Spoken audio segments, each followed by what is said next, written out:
Kung senior ka at minsan napapahinto ka dahil biglang sumakit ang tuhod, balakang o likod mo kahit simpleng lakad lang ang ginagawa mo. Pakinggan mo ito dahil maraming seniors ang hindi alam na may mga simpleng paraan para manatiling malakas ang buto at kasukasuan kahit matanda na. Hindi ito tungkol sa pagbabalik ng kabataan, kundi tungkol sa pagpapanatili ng lakas at galaw na kailangan mo para mamuhay ng maayos araw-araw. Habang tumatanda tayo, natural na nagbabago ang katawan. Numipis ang buto, bumabagal ang pag-ayos ng kasukasuan, at mas madaling makaramdam ng paninigas at kirot. Maraming seniors ang iniisip na normal lang ito at wala nang magagawa. Pero ang totoo, may malaking magagawa ang maliliit na desisyon na inuulit araw-araw. Hindi kailangan ng mamahaling gamot o komplikadong exercise. Ang mahalaga ay tamang galaw, tamang kain at tamang pahinga. Unahin natin ang pinakamadalas balewalain ng mga seniors, ang paggalaw ng katawan. Marami ang natatakot gumalaw dahil baka sumakit lalo. Naiintindihan iyon. Pero ang hindi paggalaw ang mas mabilis magpahina sa buto at kasukasuan. Kapag hindi ginagalaw ang isang kasukasuan, bumabagal ang daloy ng dugo at mas madaling manigas. Kapag ginagalaw mo ito kahit banayad lang, para kang naglalagay ng langis sa isang makina na matagal nang hindi ginagamit. Hindi mo kailangang mag-jogging o magbuhat ng mabigat. Ang simpleng pag-ikot ng balikat sa umaga, paggalaw ng paa habang nakaupo, o maikling lakad sa labas ay sapat na para magising ang kasukasuan. Isipin mo ang isang senior na buong araw nakaupo sa sofa. Pagtayo niya, mabigat ang pakiramdam at masakit ang tuhod. Pero ang isang senior na gumagalaw kahit konti-konti sa maghapon ay mas bihirang makaramdam ng matinding paninigas. Ang mahalaga dito ay consistency. Mas mabuti ang 5 minuto araw-araw kaysa 1 oras, 1 beses sa 1 linggo. Ang katawan ng senior ay mas tumutugon sa banayad pero tuloy-tuloy na galaw. Unti-unti mong mararamdaman na mas madali kang tumayo, mas magaan ang lakad, at mas kontrolado ang galaw mo. Ang ikalawang mahalagang paraan ay ang tamang nutrisyon para sa buto at kasukasuan. Maraming seniors ang busog pero kulang sa sustansya. Hindi lahat ng pagkain ay nagpapalakas ng buto. Kailangan ng katawan ng calcium para sa tibay, vitamin D para masipsip ang calcium, at protina para maayos ang mga tissue sa paligid ng kasukasuan. Hindi kailangan ng imported o mamahaling pagkain. Ang maliliit na isda, mga gulay na kulay berde, itlog, at sapat na protina ay malaking tulong na. Ang problema, maraming seniors ang natatakot kumain ng sapat dahil iniisip nilang tataba o tataas ang sugar. Pero kapag kulang sa protina, mas mabilis humihina ang kalamnan na sumusuporta sa kasukasuan. Kapag mahina ang kalamnan, mas napipilitan ang kasukasuan at mas madaling sumakit. Mahalaga rin ang sikat ng araw. Maraming seniors ang bihirang lumabas kaya kulang sa vitamin D. Kahit 15 minuto ng sikat ng araw sa umaga ay malaking tulong na. Hindi ito tungkol sa pag-iitim ng balat kundi sa pagpapalakas ng buto. Kung walang vitamin D, kahit gaano karami ang calcium sa pagkain mo, ay hindi rin ito magagamit ng katawan ng maayos. Ang ikatlong paraan ay ang pahinga at tulog na madalas hindi pinapansin. Maraming seniors ang nagsasabing hindi na sila makatulog ng mahaba. Madalas nagigising sa gabi at nahihirapang bumalik sa tulog. Kapag ganito ang nangyayari palagi, napapagod ang katawan kahit wala kang ginagawang mabigat. Sa pagtulog nagaganap ang pag-ayos ng buto at kasukasuan. Kapag kulang ang tulog, mas madaling mamaga ang kasukasuan at mas mabagal ang paggaling ng katawan. May mga simpleng gawi na pwedeng makatulong tulad ng paghina ng ilaw bago matulog, pag-iwas sa cellphone, at pag-upo ng tahimik ng ilang minuto bago humiga. Ang katawan ay gustong may signal na oras na ng pahinga. Kapag biglaan ang higa mula sa panonood o paggamit ng phone, nahihirapan itong mag-adjust. Isipin mo ang katawan bilang isang bahay. Araw-araw mo itong ginagamit. Kung hindi mo binibigyan ng oras para mag-ayos sa gabi, unti-unti itong masisira. Pero kung may regular na pahinga, mas tumitibay at mas tumatagal. Maraming seniors ang nagsasabi na tanggap na nila ang sakit bilang bahagi ng pagtanda. Pero hindi kailangang ganito. Kay mga matatanda na bihirang sumakit ang kasukasuan hindi dahil masuwerte sila, kundi dahil may mga simpleng gawi silang ginagawa araw-araw. Hindi perpekto ang katawan nila, pero inaalagaan nila ito. Ang mahalaga ay huwag mong ikumpara ang sarili mo sa mas bata. Ikumpara mo ang sarili mo sa kahapon. Kung mas gumagaan ang galaw mo ngayon kaysa dati, ibig sabihin nasa tamang direksyon ka. Kahit maliit na pagbabago ay may malaking epekto kapag inulit araw-araw. Sa susunod na bahagi, pag-uusapan natin ang mga simpleng gawin na ginagawa ng matatandang matatagang buto at kasukasuan at kung paano mo ito maisasama sa araw-araw mong buhay nang hindi binabago ang buong routine mo. Marami ang magugulat kung gaano ito kadaling simulan. Kung narito ka pa hanggang ngayon, malinaw na mahalaga sa iyo ang kakayahang gumalaw ng maayos at manatiling matibay sa kabila ng edad. Kung gusto mo, pwede mong iwan sa comments ang palakasin buto ngayon bilang paalala sa sarili mo na nagsimula ka ng alagaan ng katawan mo ng mas may malasakit. Sa puntong ito, malinaw na alam mo na ang lakas ng buto at kasukasuan ay hindi lang nanggagaling sa ehersisyo o pagkain. Malaking bahagi nito ay kung paano mo ginagamit ang katawan mo sa buong maghapon. Maraming seniors ang nagsasabi na hindi naman sila gumagawa ng mabigat. Pero bakit sumasakit pa rin ang likod, tuhod o balakang? Kadalasan, ang sagot ay hindi sa ginagawa kundi sa paraan ng paggawa. Isa sa pinakamalakas pero pinaka hindi napapansing dahilan ng pananakit ng kasukasuan ay maling postura. Kapag mali ang postura mo, kahit nakaupo ka lang, ang bigat ng katawan ay hindi pantay na naipapasa. May mga bahagi na sobra ang pressure at may mga bahagi na halos hindi nagagamit.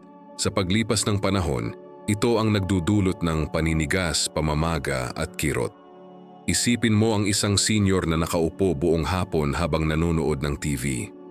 Bahagyang nakayuko ang likod, nakasubsob ang ulo at ang bigat ay nasa isang balakang lang. Pagkatapos ng ilang oras, tatayo siya at mararamdaman ang sakit sa likod at tuhod. Hindi dahil mahina ang buto, kundi dahil ilang oras na mali ang daloy ng bigat ng katawan. Ang magandang balita ay pwedeng ayusin ang postura nang hindi kailangan ng espesyal na kagamitan. Ang unang hakbang ay ang pagiging aware. Kapag nakaupo, subukang ilapat ang dalawang paa sa sahig at panatilihing pantay ang balikat. Hindi kailangang tuwid na tuwid. Ang mahalaga ay hindi ka nakayuko o nakahilig ng matagal. Kahit paminsan lang sa bawat oras mong maalala, ituwid ang likod at i-relax ang natural na tensyon sa balikat. Kapag nakatayo naman, mahalagang pantay ang bigat sa dalawang paa. Maraming seniors ang may nakasanayan na tumayo ng nakasandal sa isang paa. Kapag palagi itong ginagawa, ang isang tuhod at balakang ang laging napipilit. Subukan mong magpalit-palit ng posisyon o panatilihing pantay ang tindig. Maliit na bagay pero malaking ginhawa sa kasukasuan. Pagdating sa paggalaw, isa pang mahalagang bahagi ng paraan 3 ay ang maingat na paglipat ng posisyon. Maraming seniors ang nasasaktan hindi dahil sa aktibidad kundi sa biglaang galaw. Biglang tayo mula sa upuan, biglang liko o biglang buhat. Kapag matagal kang nakaupo o nakahiga, ang kasukasuan ay naninigas. Kapag bigla mo itong ginamit, mas mataas ang tsansang masaktan. Mas ligtas kung bibigyan mo ang katawan ng ilang segundo para maghanda. Bago tumayo, igalaw muna ang paa at tuhod. Bago yumuko, huminga muna at igalaw ang balakang. Parang sasakyan na kailangang painitin bago paandarin. Kapag binigyan mo ng kaunting oras ang katawan, mas maayos ang galaw at mas kaunti ang kirot. Mahalaga rin kung paano ka yumuyuko at bumubuhat. Kahit maliit na bagay tulad ng pagkuha ng tsinelas ay pwedeng magdulot ng sakit kung mali ang galaw. Sa halip na yumuko gamit ang likod, mas mabuting ibaba ang balakang at gamitin ang hita. Kapag ang lakas ay galing sa hita at hindi sa likod, mas protektado ang gulugod at balakang. May mga seniors na nagsasabing sanay na sila sa maling galaw at mahirap nang baguhin. Totoo na may nakasanayan na pero ang katawan ay marunong pa ring matuto.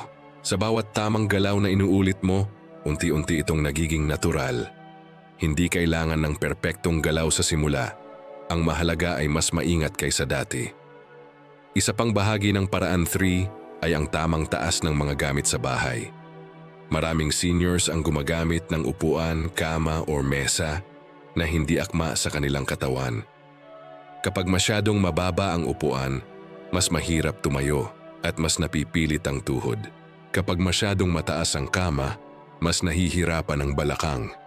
Kung maaari, ayusin ang kapaligiran para mas suportado ang galaw. Hindi ito kailangang magastos. Minsan sapat na ang dagdag na unan sa upuan o mas maayos na pwesto ng mesa. Kapag mas madali ang galaw sa bahay, mas kaunti ang strain sa kasukasuan. Huwag ding kalimutan ang pahinga sa pagitan ng mga gawain. Kahit simpleng paglilinis o pagluluto, ay pwedeng makapagpagod ng kasukasuan kung tuloy-tuloy. Ang mga matatandang bihirang sumakit ang katawan ay marunong huminto sandali. Hindi nila hinahabol ang bilis. Mas mahalaga sa kanila ang maayos na galaw kaysa mabilis na tapos. Sa paglipas ng araw, subukang pakinggan ang katawan. Kapag may paninigas, mag-stretch ng banayad. Kapag pagod, umupo muna. Hindi ito katamaran. Ito ay respeto sa katawan na matagal ka nang pinaglilingkuran. Ang paraan 3 ay tungkol sa pagiging mas maingat sa bawat galaw. Hindi mo kailangang baguhin ang buong routine mo. Kailangan mo lang baguhin kung paano mo ito ginagawa. Kapag mas maayos ang postura at galaw, mas kaunti ang sakit at mas tumatagal ang lakas ng kasukasuan. Sa susunod na bahagi, pag-uusapan natin kung paano mapapalakas ang buto at kasukasuan mula sa loob gamit ang tamang sustansya at simpleng araw-araw na suporta na kayang gawin ng kahit sinong senior. Dito mo makikita kung gaano kahalaga ang mga bagay na akala mo ay maliit lang. Kung umabot ka hanggang dito, ibig sabihin handa kang maging mas maingat at mas matalino sa paggamit ng katawan mo araw-araw. Kung gusto mo, pwede mong isulat sa comments ang galaw may ingat bilang paalala sa sarili mo. Napipiliin mong alagaan ang katawan mo sa bawat kilos. Sa mga naunang bahagi, napag-usapan natin kung paano nakakatulong ang tamang galaw at maingat na paggamit ng katawan para mabawasan ang sakit at mapanatili ang lakas ng kasukasuan. Ngayon dumako tayo sa paraan 4 na madalas hindi masyadong binibigyan ng pansin ng seniors pero napakalaki ng epekto sa tibay ng buto at kasukasuan. Ito ay ang pag-aalaga sa katawan mula sa loob sa pamamagitan ng tamang sustansya at araw-araw na suporta. Maraming seniors ang nagsasabi na maayos naman ang kanilang pagkain kaya hindi na nila iniisip kung may kulang pa. Pero ang totoo, habang tumatanda tayo, nagbabago ang kakayahan ng katawan na sumipsip ng sustansya. May mga pagkaing dati ay sapat na, pero ngayon ay kulang na para sa pangangailangan ng buto at kasukasuan. Kaya mahalagang mas maging mapanuri sa kung ano ang pumapasok sa katawan araw-araw. Unahin natin ang calcium na madalas nababanggit kapag usapan ng buto. Totoo na mahalaga ito pero hindi ito gumagana ng mag-isa. Kapag puro calcium lang ang iniisip at kulang sa ibang sustansya, hindi rin magiging epektibo ang pagpapalakas ng buto. Ang calcium ay parang semento, pero kailangan nito ng tamang halo para tumibay. Isa sa pinakamahalagang katuwang ng calcium ay ang vitamin D. Kung wala ito, mahihirapan ang katawan na gamitin ang calcium kahit gaano pa karami ang kainin mo. Maraming seniors ang kulang sa vitamin D dahil bihira na silang magbilad sa araw. Hindi mo kailangang magtagal sa init. Kahit maikling sikat ng araw sa umaga, ay sapat na para tulungan ang katawan na gumawa ng vitamin D. Kung iisipin, maraming matatanda noon ang mas bihirang sumakit ang buto. Hindi dahil mas malakas sila, kundi dahil mas madalas silang nasa labas. Naglalakad sila sa umaga, nagwawalis sa bakuran, o simpleng umuupo sa may bintana. Ang mga simpleng gawain na ito ay malaking tulong pala sa kalusugan ng buto. Bukod sa calcium at vitamin D, napakahalaga rin ng protina. Maraming seniors ang natatakot kumain ng sapat na protina dahil iniisip nilang masama ito sa kidney o magpapataas ng timbang. Pero ang totoo, ang protina ay mahalaga sa pagbuo at pag-aayos ng kalamnan na sumusuporta sa kasukasuan. Kapag mahina ang kalamnan, mas napipilit ang kasukasuan at mas madaling sumakit. Hindi kailangang sobra ang protina. Ang mahalaga ay may kaunti sa bawat kain. Itlog, isda, manok, o mga pagkain galing sa halaman ay pwedeng maging sapat na. Kapag mas malakas ang kalamnan, mas protektado ang tuhod, balakang at likod. Isa pang madalas makalimutan ay ang tubig. Ang kasukasuan ay parang hinge na kailangang madulas para gumalaw ng maayos. Kapag kulang sa tubig ang katawan, mas nagiging tuyo ang kasukasuan at mas ramdam ang paninigas. Maraming seniors ang hindi masyadong umiinom dahil hindi na sila gaanong nauuhaw. Pero hindi ibig sabihin na hindi na kailangan ng katawan ng tubig. Subukang gawing ugali ang pag-inom ng tubig kahit paunti-unti. Isang baso sa paggising, isa bago kumain, at isa sa hapon ay malaking tulong na. Kapag mas hydrated ang katawan, mas magaan ang galaw at mas kaunti ang kirot. Mahalaga ring pag-usapan ang mga pagkaing nagpapalala ng pamamaga. Hindi lahat ng pagkain ay kaibigan ng kasukasuan. Kapag sobra ang matatamis, maalat, at sobrang processed na pagkain, mas madaling mamaga ang kasukasuan. Maraming seniors ang nagsasabing sumasakit ang tuhod o kamay nila pagkatapos kumain ng ilang uri ng pagkain. Hindi ito imahinasyon. May koneksyon talaga ang pagkain at pamamaga. Hindi kailangang alisin agad ang lahat. Minsan sapat na ang pagbabawas. Kapag mas pinili ang sariwa at simple na pagkain, mas gumagaan ang pakiramdam ng katawan. Unti-unti mong mapapansin na mas bihira ang paninigas at mas mabilis ang paggising ng katawan sa umaga. Isa pang mahalagang bahagi ng paraan 4 ay ang tamang oras ng pagkain. Kapag masyadong late kumain o palaging mabigat ang hapunan, mas nahihirapan ang katawan na mag-ayos sa gabi. Kapag ang pagtulog ay hindi maayos, apektado rin ang paggaling ng buto at kasukasuan. Ang mas magaang hapunan at mas maagang oras ng pagkain ay nakakatulong sa mas maayos na pahinga. May mga seniors na napansin na nabawasan ang sakit sa umaga nang ayusin nila ang oras ng pagkain sa gabi. Maliit na pagbabago pero may malaking epekto sa pakiramdam ng katawan. Ang paraan 4 ay hindi tungkol sa pagiging perpekto sa pagkain. Ito ay tungkol sa pagiging mas maalaga at mas may kamalayan sa kung ano ang kailangan ng katawan sa edad na ito. Kapag binigyan mo ng tamang sustansiya ang katawan, mas handa itong suportahan ang bawat galaw mo araw-araw. Sa susunod na bahagi, pag-uusapan natin ang paraan 5 na nakatuon sa pahinga, stress at mga simpleng routine sa bahay na tumutulong para manatiling matatag ang buto at kasukasuan sa mahabang panahon. Dito natin makikita kung gaano kahalaga ang katahimikan at balanse sa pagtanda. Kung nakasama ka hanggang dito, malinaw na pinipili mong alagaan ang katawan mo mula sa loob at labas. Kung gusto mo, pwede mong iwan sa comments ang alaga mula loob bilang paalala sa sarili mo na ang lakas ay nagsisimula sa tamang pag-aalaga araw-araw. Sa puntong ito, alam mo na ang lakas ng buto at kasukasuan ay hindi lang tungkol sa galaw at pagkain. May isang mahalagang bahagi na madalas hindi napapansin ng seniors pero napakalaki ng epekto sa tibay ng katawan sa paglipas ng mga taon. Ito ang tamang pahinga, maayos na tulog, at pamamahala ng stress sa araw-araw na buhay. Ito ang paraan 5 na tahimik pero napakalakas ang ambag sa kalusugan ng buto at kasukasuan. Maraming seniors ang nagsasabi na sanay na sila sa kaunting tulog. Maaga silang nagigising, madalas napuputol ang tulog sa gabi, at iniisip nilang normal na ito sa pagtanda. Totoo na nagbabago ang tulog habang tumatanda. Pero hindi ibig sabihin na hindi na mahalaga ang pahinga. Sa totoo lang, mas nagiging mahalaga pa ito dahil sa tulog nagaganap ang pag-ayos at pag-repair ng katawan. Kapag natutulog ka, may mga proseso sa loob ng katawan na hindi nangyayari kapag gising ka. Dito inaayos ang maliliit na pinsala sa kasukasuan. Dito bumabawi ang kalamnan. At dito nababawasan ang pamamaga. Kapag kulang o putol-putol ang tulog, mas mabagal ang paggaling at mas ramdam ang kirot sa umaga. May mga simpleng paraan para mapabuti ang tulog kahit hindi na kasing haba ng dati. Isa dito ay ang pagkakaroon ng regular na oras ng pagtulog.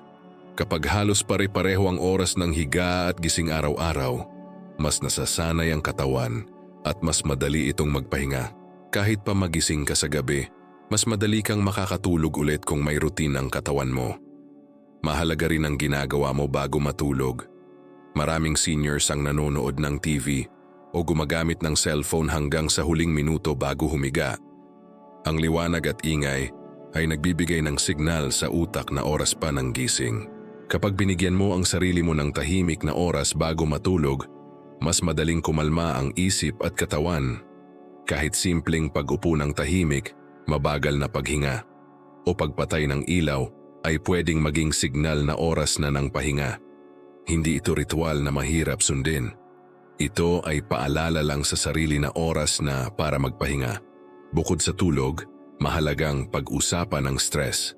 Maraming seniors ang nagsasabi na wala na silang stress dahil hindi na sila nagtatrabaho. Pero ang stress ay hindi lang galing sa trabaho. Pwede itong manggaling sa alalahanin sa pamilya, kalusugan, pera, o kahit sa araw-araw na gawain. Kapag may stress, may mga kemikal sa katawan na tumataas at pwedeng magpalala ng pamamaga. Kapag palaging tensyonado ang isip, mas tensyonado rin ang katawan. Ang mga kasukasuan ay mas madaling manigas at sumakit kapag ang katawan ay palaging naka-alert mode. Hindi kailangang mawala ang lahat ng stress. Ang mahalaga ay may paraan kang maglabas o magpakalma. May mga seniors na gumagaan ang pakiramdam kapag naglalakad sa umaga. May iba na mas komportable sa tahimik na pag-upo at may iba na mas gumagaan kapag may kausap. Walang iisang tamang paraan. Ang mahalaga ay may oras ka para sa sarili mo araw-araw. Ang mga simpleng gawain sa bahay ay pwede ring maging bahagi ng pahinga kung tama ang approach.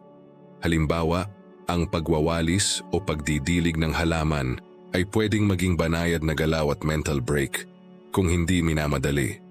Kapag ginawa ito ng kalmado, nakakatulong ito sa sirkulasyon at sa pag-relax ng isip. Mahalaga ring huwag punuin ang buong araw ng gawain. Maraming seniors ang sanay na laging may ginagawa dahil ayaw nilang makaramdam ng pagiging walang silbi. Pero ang pahinga ay hindi katamaran. Ito ay bahagi ng pag-aalaga sa katawan. Kapag binigyan mo ang sarili mo ng pahinga sa pagitan ng gawain, mas tumatagal ang lakas at mas kaunti ang sakit. Isa pang bagay na nakakatulong sa kasukasuan ay ang tamang kapaligiran sa pagtulog. Ang kama na masyadong matigas o masyadong malambot ay pwedeng magpalala ng sakit sa likod at balakang. Hindi kailangang bumili ng bago agad. Minsan sapat na ang dagdag na unan o tamang posisyon ng katawan sa pagtulog.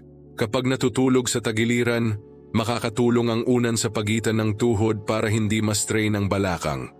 Kapag natutulog ng nakatihaya, ang maliit na suporta sa ilalim ng tuhod ay pwedeng magbigay ginhawa sa likod. Ang maliliit na adjustment na ito ay pwedeng magdulot ng malaking pagbabago sa paggising mo sa umaga. Sa pagtanda, mas nagiging mahalaga ang balanse. Hindi mo kailangang maging abala palagi at hindi mo rin kailangang laging magpahinga. Ang mahalaga ay may ritmo ang araw mo. May oras para gumalaw, may oras para kumain, at may oras para magpahinga. Kapag may balanse, mas tahimik ang isip at mas maayos ang katawan. Ang paraan 5 ay tungkol sa paglikha ng kapaligiran kung saan ang katawan ay may pagkakataong mag-ayos at magpalakas. Kapag maayos ang tulog at mas kalmado ang isip, mas handa ang buto at kasukasuan na suportahan ka sa araw-araw na galaw. Sa huling bahagi, pagsasamahin natin ang lahat ng paraan na napag-usapan at titingnan kung paano mo ito mapapanatili sa mahabang panahon nang hindi ka napapagod o sumusuko. Dito natin pag-uusapan ang mindset ng matatandang nananatiling malakas at gumagalaw nang may tiwala sa sarili. Kung narating mo ang puntong ito, malinaw na pinapahalagahan mo ang pahinga at katahimikan bilang bahagi ng lakas. Kung gusto mo, pwede mong iwan sa comments ang pahinga palakas katawan bilang paalala sa sarili mo na ang tunay na lakas ay may kasamang pahinga. Ngayon na napag-usapan na natin ang lahat ng paraan para manatiling malakas ang buto at kasukasuan, mahalagang tingnan ang mas malaking larawan. Maraming seniors ang alam na kung ano ang dapat gawin, pero ang tunay na hamon ay kung paano ito pananatiliin sa mahabang panahon. Dito pumapasok ang mindset at paraan ng pagtingin sa sariling katawan habang tumatanda. May mga matatanda na kahit pare-pareho lang ang edad, magkaiba ang lakas at galaw. Ang isa ay hirap tumayo at takot gumalaw, habang ang isa ay maayos pa ring nakakakilos at may kumpiyansa sa sarili. Hindi ito dahil sa swerte lang. Kadalasan, ito ay dahil sa pananaw nila sa pagtanda at sa paraan ng pakikitungo nila sa sariling katawan araw-araw. Ang unang mahalagang mindset ay ang pagtanggap na ang katawan ay nagbabago. Pero hindi ibig sabihin nito ay wala ka ng kontrol. Hindi mo man maibalik ang lakas ng kabataan, pwede mo pa ring panatilihin ang tibay at galaw na kailangan mo para sa pang-araw-araw na buhay. Kapag tinanggap mo ito, mas nagiging kalmado ka at mas handang alagaan ang sarili mo nang hindi nagmamadali o nagagalit sa katawan. Maraming seniors ang nadidismaya kapag may sumasakit o hindi na nila kayang gawin ang dati. Ang frustration na ito ay normal. Pero kapag palagi mo itong dinadala, mas tumitindi ang tensyon sa katawan. Ang mga matatandang nananatiling malakas ay marunong mag-adjust. Kapag hindi kaya ngayon, hindi ibig sabihin ay hindi na kailanman. Ibig sabihin lang ay kailangan ng mas maingat na paraan. Isa pang mahalagang bahagi ng long-term strength ay ang consistency. Hindi kailangan ng perpektong routine. Ang kailangan ay routine na kaya mong panindigan. Mas mabuti ang simpleng gawain na ginagawa araw-araw kaysa magarbong plano na sumusuko ka rin pagkatapos ng ilang linggo. Ang katawan ay tumutugon sa paulit-ulit na pag-aalaga. Halimbawa, ang maikling paggalaw sa umaga, maayos na pagkain sa tanghali, at tamang pahinga sa gabi ay parang maliliit na patak ng tubig. Hindi mo agad makikita ang epekto. Pero sa paglipas ng panahon, napupuno ang sisidlan ng lakas at ginhawa. Ang mga seniors na bihirang sumakit ang kasukasuan ay hindi naghahanap ng mabilis na resulta. Pinipili nila ang mabagal pero tuloy-tuloy. Mahalaga ring huwag mong ikumpara ang sarili mo sa iba. May mga seniors na mas bata sa iyo pero mas mahina at may mas matanda pero mas malakas. Ang bawat katawan ay may sariling kwento. Kapag ikinumpara mo ang sarili mo, mas nawawala ang gana at kumpiyansa. Mas makabubuti kung ikumpara mo ang sarili mo sa dating ikaw. Kung mas gumagaan ang galaw mo kaysa dati, ibig sabihin may progreso ka. Ang isa pang mahalagang aspeto ay ang pakikipag-ugnayan sa iba. Ang katawan at isip ay magkaugnay. Kapag may kausap ka, may kasamang gumagalaw o may pinapakinggan, mas nagiging aktibo ang isip at mas relaxed ang katawan.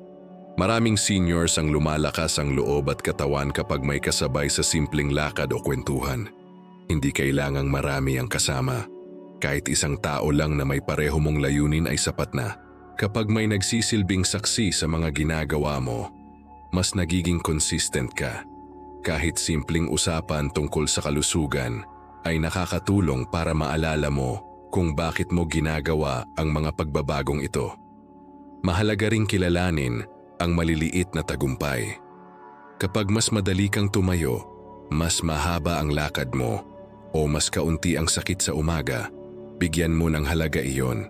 Ang mga maliliit na pagbabago ang pundasyon ng pangmatagalang lakas. Kapag pinapansin mo ang progreso, mas nagiging positibo ang pananaw mo at mas nagiging magaan ang loob. Sa pagtanda, mas nagiging mahalaga ang pagiging mabait sa sarili. Hindi ka na nasa yugto ng buhay na kailangan mong patunayan ang lakas mo sa iba. Ang mahalaga ay ang kakayahang gumalaw, mag-enjoy sa araw-araw, at makaramdam ng dignidad sa sariling katawan. Kapag tinrato mo ang katawan mo ng may respeto, mas handa itong sumuporta sa iyo.